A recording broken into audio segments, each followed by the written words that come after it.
Assalamualaikum warahmatullahi wabarakatuh. Perkenalkan, nama saya Ita Puspita, NIM 2110520086. Baiklah, saya akan mereview kembali materi asas dan falsafat pendidikan jasmani.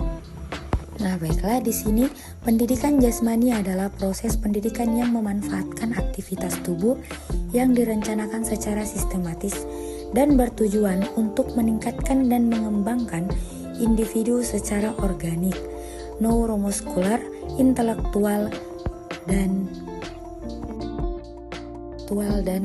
emosional.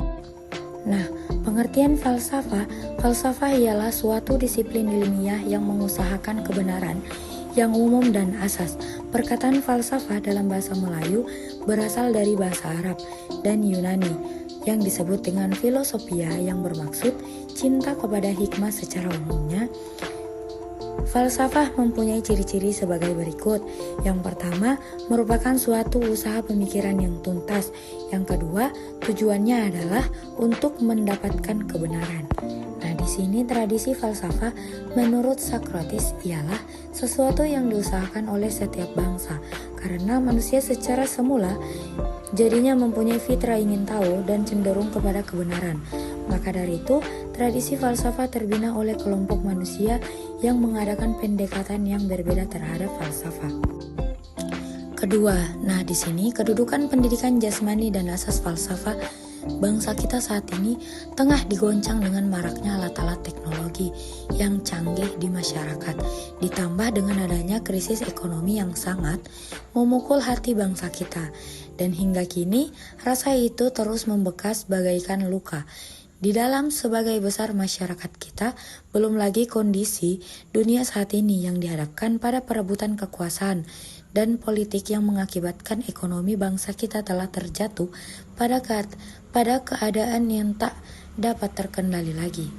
Nah, di sini ada hakikat pendidikan jasmani, di mana pendidikan jasmani pada hakikatnya adalah proses pendidikan yang memanfaatkan aktivitas fisik untuk menghasilkan perubahan holistik dalam kualitas individu, baik dalam hal fisik, mental, serta emosional. Pendidikan jasmani memperlakukan anak sebagai sebuah kesatuan utuh, makhluk total hanya menganggap sebagai seseorang yang terpisah kualitas fisik dan mentalnya. Nah, di sini juga ada tujuan pendidikan jasmani, yang dimana tujuan pendidikan adalah untuk meningkatkan keterampilan siswa dalam berolahraga. Ada pula yang berpendapat tujuannya adalah meningkatkan taraf kesehatan anak yang baik. Dan tidak bisa disangkal pula, pasti ada yang mengatakan bahwa tujuan pendidikan jasmani adalah untuk meningkatkan kebugaran jasmani.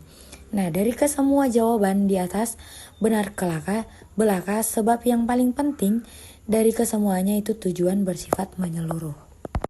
Nah, kebugaran dan kesehatan.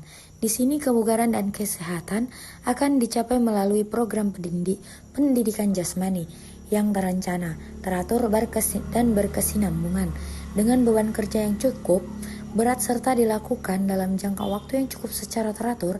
Kegiatan tersebut akan berpengaruh terhadap perubahan kemampuan fungsi organ-organ tubuh seperti jantung dan juga paru-paru. Adapun kemampuan motorik sebagai berikut.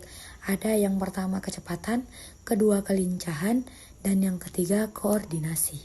Nah, baik, hanya itu materi yang bisa saya review. Kurang dan lebihnya saya mohon maaf. Wallahul muwaffiq ila aqwamit thoriq. Wassalamualaikum warahmatullahi wabarakatuh.